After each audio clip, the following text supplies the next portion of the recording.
A Message from the Son of Man, Part 3, The False Apostle Paul. What if some of the most important events of the ancient world were never written down directly? What if they were hidden instead, inside contradictions, riddles, and puzzles, waiting for someone to recognize the pattern? In antiquity, this method was well known. It was called the science of enigmas. One of the clearest guides to this technique was Philo of Alexandria, who explained how hidden meaning could be preserved beneath the surface of a narrative. When events were too dangerous to record openly, truth could survive in layers. Modern historians often dismiss contradictions in ancient texts as errors or confusion. But what if those contradictions were intentional clues? For example, the author of Acts records 3 different versions of what happened to Paul on the road to Damascus. Instead of ignoring the discrepancies, we treat them as pieces of a puzzle. When fragments of evidence from different sources, the Gospels, Acts, Josephus, Suetonius, Tacitus, are examined together, a pattern begins to appear, a pattern that may reveal events the ancient authors could never safely write in plain words. This presentation explores how those hidden signals work and what they may reveal about the man history remembers as the Apostle Paul. The deeper we look, the clearer the pattern becomes. Ancient historians were not careless. They were careful enough to hide the truth in plain sight. Paul's hidden adversary was Polycarp of Smyrna, later venerated as one of the first Christian martyrs. The account of Polycarp's death comes from Martyrdom of Polycarp, a mid-2nd century document written by the church in Smyrna shortly after his execution, traditionally dated circa 155 to 160 CE.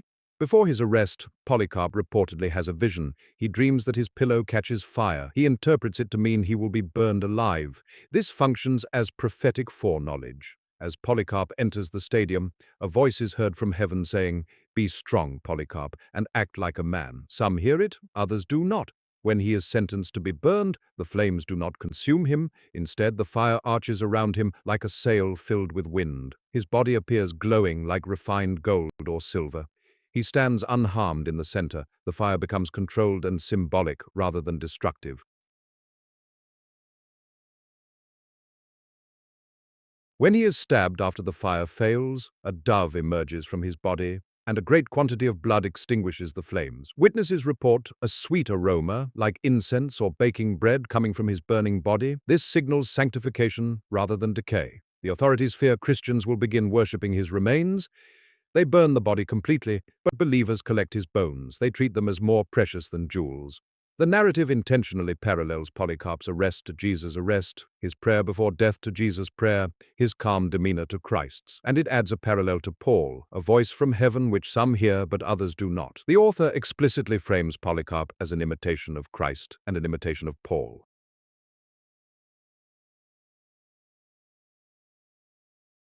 The burning of Polycarp, as described in the Martyrdom of Polycarp, reads less like a typical Roman execution and more like a scene foreshadowing later Christian judicial spectacles. Rome's preferred methods of capital punishment in the 2nd century were crucifixion, beheading, and exposure to beasts. A carefully constructed pyre staged as a theological drama was not characteristic of ordinary Roman penal practice. The narrative's emphasis on fire as a purifying agent, the ritualized gathering of wood, and the transformation of execution into a liturgical moment of doctrinal affirmation anticipates the logic of later ecclesiastical burnings of heretics, rather than standard imperial procedure. In effect, the text presents a martyrdom modeled on theological symbolism that mirrors the Church's later use of fire as an instrument of orthodoxy, raising the question of whether the account reflects Roman practice or the Church's own developing imagination of sacred punishment for heretics. The name Polycarp can be translated many fruits, Genesis 1:11. And Elohim says, "Let the earth yield fruit tree, whose seed is in itself making fruit after its kind on the earth."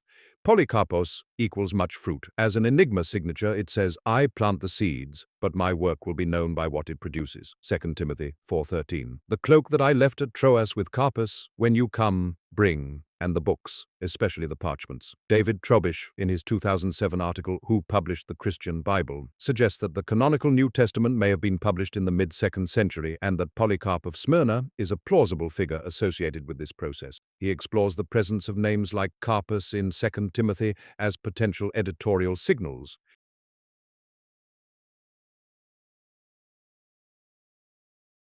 Did Polycarp leave easily identified clues to some great secret that was so explosive that the church convicted him of heresy and burned him at the stake?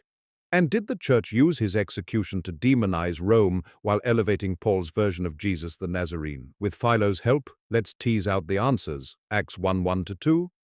In my first book, O Theophilus, I wrote about all that Jesus began to do and to teach, after giving instructions through the Holy Spirit to the apostles he had chosen. As Luke did, Polycarp points to the theologian Philo, whose method will solve the riddles, and he inserts the reminder that Jesus chose 12 apostles and Paul was not one of them. Stephen's speech opens the door that leads to the truth about Paulus. Acts 7:2 says, "The God of glory appeared to our father Abraham." Error number 1, El Shaddai appeared to Abram, father exalted, before changing his name to Abraham, father womb, compassion. The clue to solve the enigma of El Shaddai and Abram's name change is when Jacob, renamed Israel, blesses his son Joseph, Genesis 49:25, by the God, El, your father, who helps you, and the Almighty, Shaddai, who blesses you, with blessings of Shaddayim, breasts, and Raham, womb. Jacob's blessing over Joseph pairs divine titles with bodily, life-giving imagery. By El, your father who helps you, and by Shaddai who blesses you, with blessings of Shaddayim, breasts, and Rechem, Raham, womb, compassion. The name Shaddai is placed directly beside Shaddayim, inviting a maternal reading of the title. Shaddai, Almighty, is simultaneously the nourisher, source of fertility, protection, and continuance. Joseph's destiny is sustained by a dual divine economy, El as father-helper and Shaddai as mother-blesser, together functioning as Elohim and Elohim, the God-mother reality that opens wombs, preserves lineage, and multiplies fruit through generations.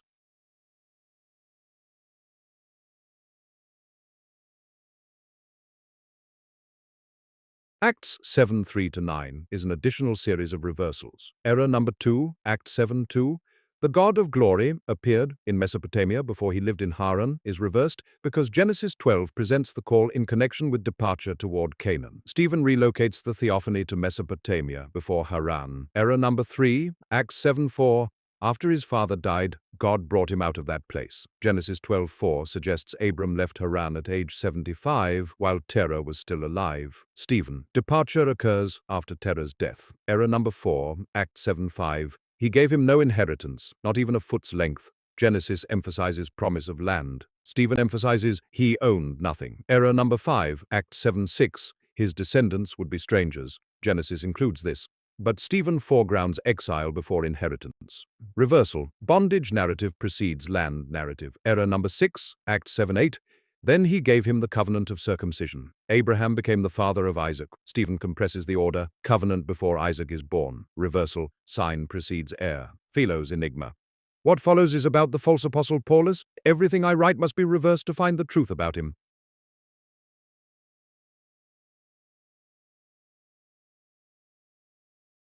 And it's important to note that Paul first appears as Saul after the stoning of Stephen, Acts 7:59-60. While they were stoning him, Stephen appealed, "Lord Jesus, receive my spirit." Falling on his knees, he cried out in a loud voice, "Lord, do not hold this sin against them." And when he had said this, he fell asleep. Acts 8:1-3. And Saul was there, giving approval to Stephen's death. On that day a great persecution broke out against the church in Jerusalem, and all except the apostles were scattered throughout Judea and Samaria. God-fearing men buried Stephen and mourned deeply over him. But Saul began to destroy the church. Going from house to house, he dragged off men and women and put them in prison. Historically, no independent confirmation that Stephen's execution triggered a general citywide purge. Acts presents it as immediate, severe, scattering, except apostles. But outside Acts, Josephus, Suetonius, Tacitus, et al., silence.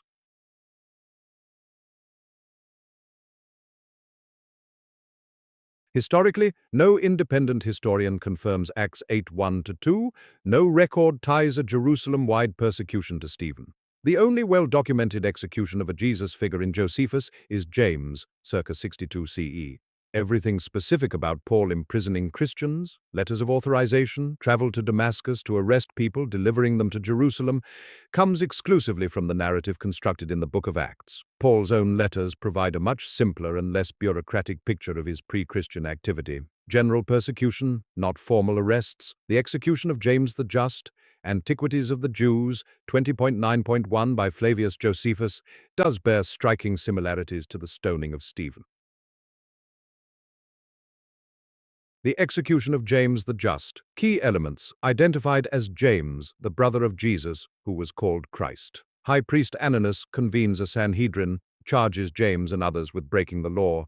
James is delivered to be stoned. Some prominent Jews protest that this was illegal. The high priest is later removed from office because of it. Josephus does not name the prominent Jews, but describes them as those who were considered the most fair-minded and strict in the observance of the law. In Greek, Josephus characterizes them as moderate, law-observant, respected citizens of Jerusalem. Importantly, they disapproved of Ananus convening the Sanhedrin, objected that he had no authority to execute anyone, sent word to the Roman governor Albinus before he arrived. So these were not Roman officials. They were influential, moderate Jerusalem elites who believed Ananus had overstepped legal bounds.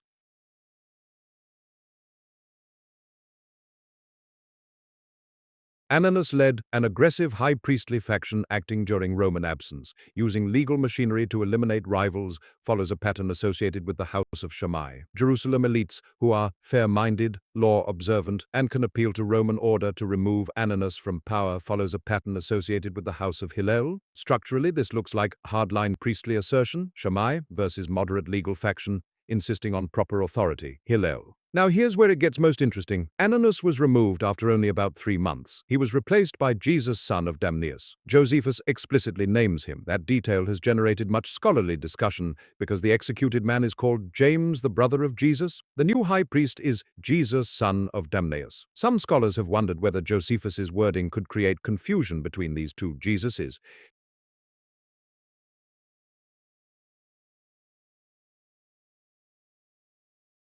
Acts 8:1, and Saul was there, giving approval to Stephen's death.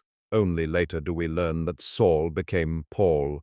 Paul never reveals this name change in any of his letters. The only Saul in Hebrew tradition was a king who opposed David and the Davidic line, attempted to kill David repeatedly, threw a spear at David, sent David into dangerous battles hoping he would die, sent messengers to kill him in his house, personally hunted him through the wilderness. Saul was the first ruler in Israel to attempt to extinguish the Davidic line before it began. After Saul's death, his son briefly reigns, civil war follows, and the house of Saul declines. David consolidates the kingdom, the Davidic line replaces Saul's line, and eventually leads to the house of Hillel.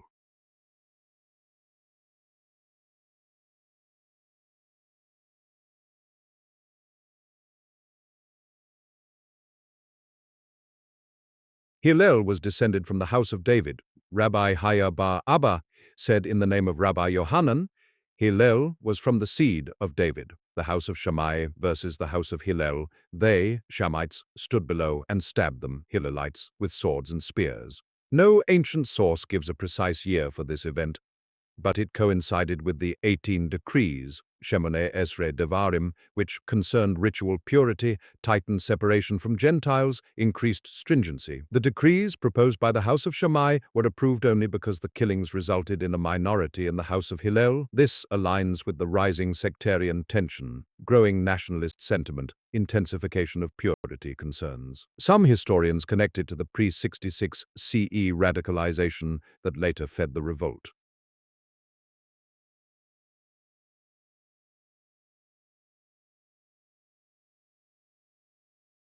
Saul's conversion leaves questions. Acts 9:3-8. A light from heaven flashes. Saul falls to the ground. He hears a voice.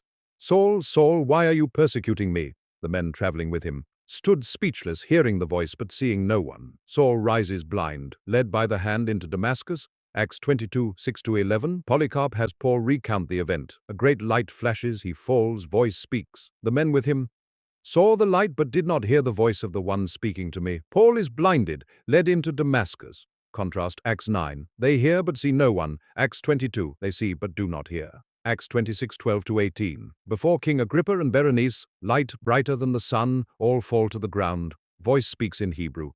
Commission is given immediately. No mention of companions hearing or not hearing. No emphasis on blindness duration. No indication that Saul became Paul at the time of this very confusing conversion. Saul becomes Paul, Acts 13, 6-11. They traveled as far as Paphos, where they found a Jewish magi and false prophet named Bar Jesus, who was with the proconsul Sergius Paulus. The proconsul summoned Barnabas and Saul because he wanted to hear the word of Theos, LHM. But Elymas the Magi, for that is what his name means, opposed them and tried to turn the proconsul from the faith. Then Saul, who was also called Paul, filled with the Holy Spirit, looked directly at Elymas and said, "O child of the devil and enemy of all righteousness, you are full of all kinds of deceit and trickery. Will you never stop perverting the straight ways of Kyriou? Now look, the hand of Kyriou is against you, and for a time you will be blind and unable to see the light of the sun." Immediately mist and darkness came over him, and he groped about, seeking someone to lead him by the hand. Him? Who? Paul? Bar Jesus? Could be either. But the author of Acts uses the exact phrase here as was used at Acts 9:8, when Paul was led by the hand. Sergius Paulus wants to hear more about Theos, Hebrew LHM, rendered Elohim, translated gods, plural, and Elohim, translated Ella, mother. Instead, Saul, only now called Paul, calls on Kyriou, Hebrew YHWH, translated Lord, all caps, to blind Bar Jesus the Magi, rather than discussing Theos with Paulus. Who is Sergius Paulus? Is it only a coincidence that Saulus becomes Paulus upon meeting Sergius Paulus? An inscription discovered at Soloi, Cyprus, refers to a Roman official named Paulus, serving as proconsul. The fragmentary Greek text includes, of Paulus, proconsul. Cyprus was a senatorial province governed by a proconsul, exactly as Acts 13:7 describes. The inscription is generally dated to the reign of Claudius, based on paleography and associated names. This aligns with Acts' setting. Another inscription found near Pisidian Antioch refers to a member of the Sergi Pauli family, Lucius Sergius Paulus. Some scholars suggest this may be the same individual later serving in another capacity or a close relative in the same elite Roman family.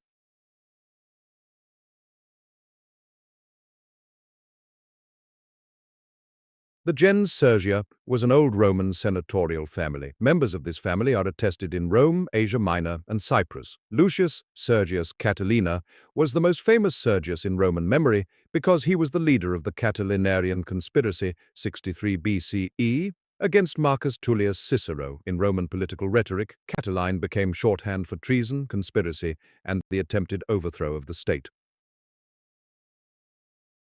Lucius Aemilius Paulus, consul 1 CE, married Julia the Younger, Emperor Augustus's granddaughter. This Paulus belonged to the ancient patrician gens Aemilia, one of Rome's oldest noble families. Lucius Aemilius Paulus was implicated in a conspiracy against Augustus and put to death for treason. Tacitus Annals 3.14. The exact year is debated, but usually placed around 8 CE, concurrent with Julia's exile for adultery and a pregnancy, leaving their children virtual orphans. Changing Aemilius to Sergius to whisper Catiline would serve as an identifying label for the treasonous husband of a beloved granddaughter who begged for mercy for the father of her children.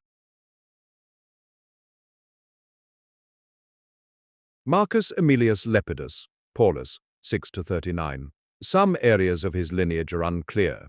He was possibly the son of consul Lucius Aemilius Paulus. If so, he was also great-grandson of Lucius Aemilius Lepidus Paulus, consul of 50 BCE. If Julia bore this son to Lucius Paulus in 6 CE, he would have been the grandson of Julia the Elder and great-grandson of Emperor Augustus. After Lucius Paulus's execution, or banishment to Cyprus, circa 8 CE, this 2-year-old son would have been placed under guardianship and adopted by a close relative. A male child from that union would carry Julian blood, claim Aemilian patrician heritage, and represent dynastic complication if his father Paulus was condemned for treason. Such a son would have been politically inconvenient.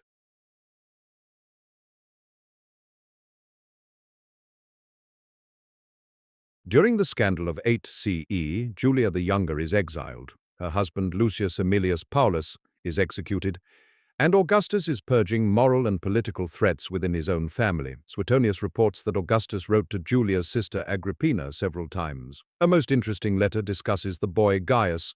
Yesterday I arranged with Talarius and Acilius to bring the boy Gaius on the 15th day before the calends of June, if it be the will of the gods. I send with him besides one of my slaves, who is a physician, and I have written Germanicus to keep him if he wishes. Farewell, my own Agrippina, and take care to come in good health to your Germanicus. Suetonius also adds a critical notation. Some say that Gaius was not really the son of Germanicus.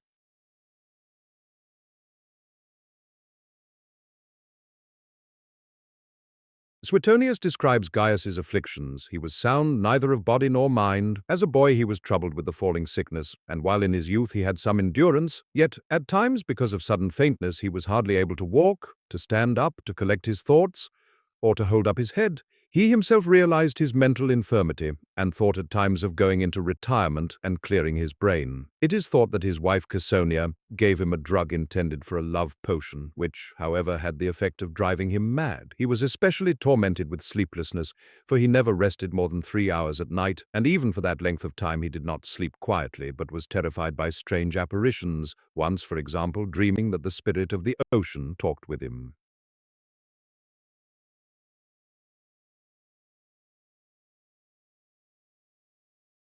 Paul had a persistent affliction visible enough to affect how people perceived him. 2 Corinthians 12:7-8, "There was given to me a thorn in the flesh, a messenger of Satan to torment me. 3 times I pleaded with the Lord to take it away from me." 2 Corinthians 10:10, "His bodily presence is weak." Galatians 4:13-14, "You know that it was because of a bodily illness that I first preached the gospel to you, and though my condition was a trial to you, you did not scorn or despise me." 2 Corinthians 12:7-9, "To keep me from becoming conceited, a thorn in the flesh. My grace is sufficient for you, for my power is made perfect in weakness." Paul interprets the affliction as humbling and spiritually beneficial, but he never identifies it.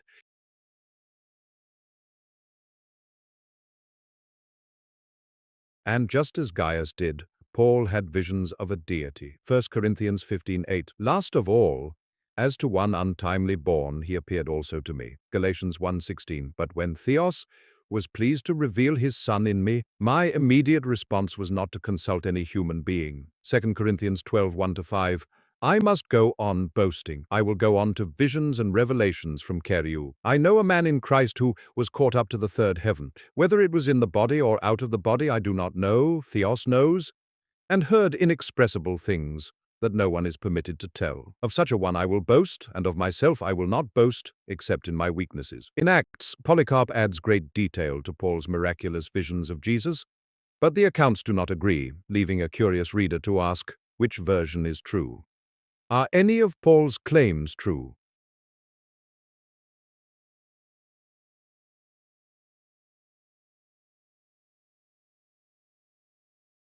The boy Gaius. Augustus's letter to Agrippina carries several important details. Regarding the boy Gaius, Augustus tells Germanicus to keep him if he wishes. This supports the rumor that Gaius was not Agrippina and Germanicus's son. Elite Roman orphans were traditionally placed with a close relative. Therefore, it is most likely that Gaius's biological parents were Julia, Agrippina's sister, and her treasonous husband Lucius Aemilius Paulus, exiled and renamed Lucius Sergius Paulus. The Talarius enigma. Talaria are the winged boots worn by the Greek god Hermes, and Paul they called Hermes. The adopted Gaius was given the nickname Caligula because he wore little boots, Latin Caligula, when he traveled with Germanicus. Note the relationships. Hermes to Talaria to Paul, Gaius to little boot to son of Paulus. Is this footwear motif cluster merely a coincidence, or a clever enigma Polycarp invented to identify Paulus as Gaius Caligula?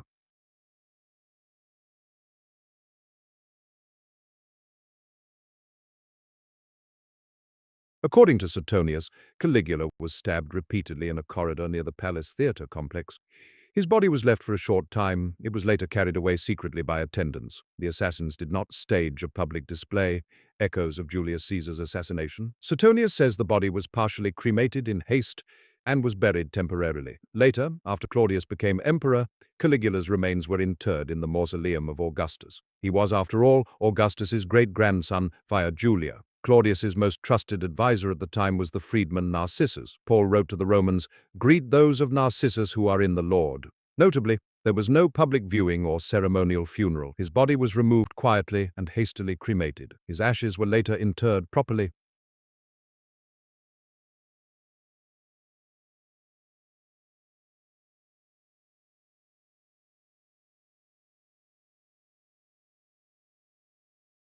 Did Polycarp plant clues in Romans 16 to reveal the hidden and explosive identity of Paul? Romans 16:10. Greet those belonging to the household of Aristobulus. Romans 16:11. Greet those of Narcissus who are in the Lord. Greet Herodian, my kinsman. These greetings point toward Herodian and imperial households in Rome. Emperor Caligula imprisoned Herod Agrippa I, circa 37. His father was Aristobulus IV, son of Herod the Great and Hasmonean princess Mariam. Herod Agrippa I had a son and 3 daughters. Herod Agrippa II supported Rome during Jewish revolt, 66-70. Daughter Berenice married 1. Marcus, son of Alexander the Alabarch, 2. Herod of Chalcis, 3. Polemon of Pontus, 4. Mistress of Titus, son of Emperor Vespasian. Daughter Drusilla married 1. Azizus, king of Emesa, 2. Felix, relative of Pallas, Claudius's treasurer. Daughter Mariame. Historical records are uncertain.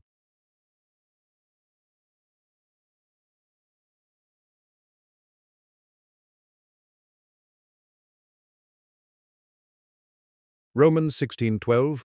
Greet Tryphena and Tryphosa, women who labor in the Lord. The Ptolemaic royal family frequently used the name Tryphena. In fact, one of Cleopatra VII's ancestors was Cleopatra Tryphena. Romans 16:13.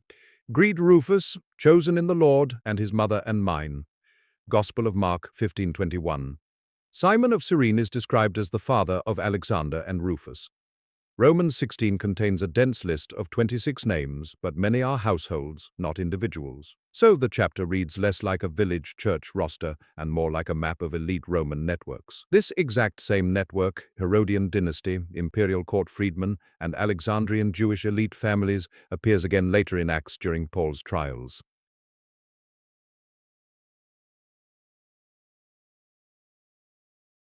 The final greetings of Romans 16 connect Paul with Herodian, Alexandrian, and imperial Roman households. That cluster of names is not random. Berenice married into Egypt's Alabarch family. The Alabarch family is tied to Philo's intellectual circle, and the same Herodian dynasty appears again in Paul's trial scenes. This means the political rulers of Judea were directly linked to the most influential Jewish intellectual family in Alexandria. When Paul appears before Marcus Antonius Felix, Herod Agrippa II, and Berenice, he is standing before members of that same dynastic network. The woman listening to Paul's trial, Berenice, had married into the family of Philo of Alexandria, one of the most influential Jewish thinkers of the age and the source of the method for solving enigmas. This creates an extraordinary intersection of politics, philosophy, religion, imperial administration, and a lost history preserved only in clues.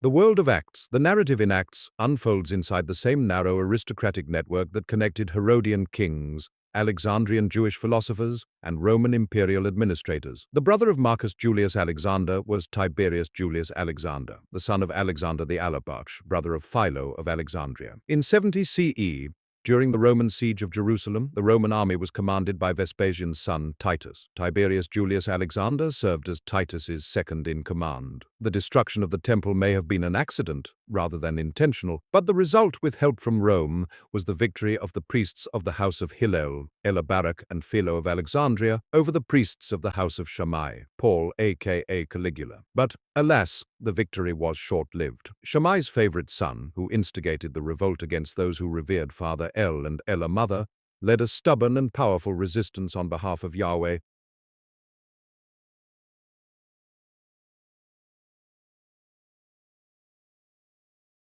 The Acts of the Apostles allocates a disproportionate amount of its narrative to the self-proclaimed Apostle Paul, eclipsing the roles of the chosen 12. The final scene finds Paul under house arrest in Rome, where Polycarp leaves the most important clue to his identity as the mad Emperor Caligula. Acts 28:25-28. They disagreed among themselves and began to leave after Paul had made this final statement. The Holy Spirit was right when he spoke to our fathers through Isaiah the prophet, 6:9-10. Go to this people and say, you will be ever hearing, but never understanding. You will be ever seeing, but never perceiving. For this people's heart has become calloused. They hardly hear with their ears, and they have closed their eyes. Otherwise they might see with their eyes, hear with their ears, understand with their hearts, and turn, and I would heal them.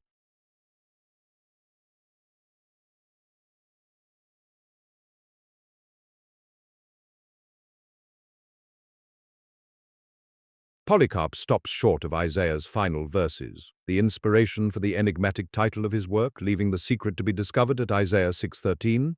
And though a tenth remains in it, it will again be burned, like a terebinth or an oak whose stump remains when it is felled. The holy seed is its stump. Judges 6:26. Cut down the Asherah beside it and build an altar to Yahweh. 2 Kings 18:4. He removed the high places, broke the pillars, and cut down the Asherah. 1 Kings 15:13. He also removed Maacah, his mother, from being queen mother because she had made an abominable image for Asherah. And Asa cut down her image and burned it in the Kidron Valley. Prophets of Baal and Asherah honored father-mother. The prophets of Yahweh denied the mother.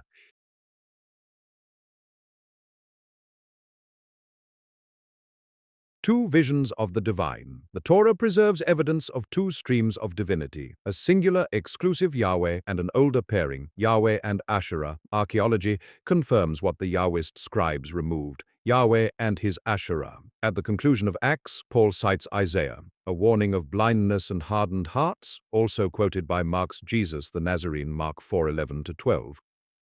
But Isaiah's vision also speaks of a remnant that survives the axe and the fire. Polycarp's climactic enigma exposes the fracture. The false apostle champions the Yahweh stream. Jesus the Nazarene stands with the Elohim, father and mother, the divine pair once known in Israel and Judea. What was cut down was not erased. It endured, relocated, reframed, remembered, until Paul cut it down again. But Polycarp attempts to reassure those who love Jesus.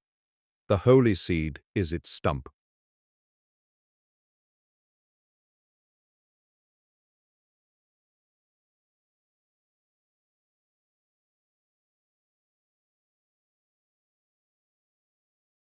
The Acts of the Apostle. When no one dared begin the destruction of the temple of Isis, Paulus took an axe and struck the doors. This Paulus was Lucius Aemilius Paulus, consul 50 BCE, ancestor of Lucius Aemilius Sergius Paulus, consul 1 CE. The temple of Isis was associated with Egypt and linked with Cleopatra and Antony. Antony's daughter with Octavia Minna was Antonia the Younger, mother of Germanicus and Claudius, and benefactor of Alexander the Elebarch of Alexandria and Philo. A Paulus taking an axe to the temple of Isis is echoed when a descendant sets about to destroy the house of Hillel, left in the hands of Hillel's grandson Gamaliel and his sons, high priests Jesus and Bar-Jesus, sons of Father El and Elamother.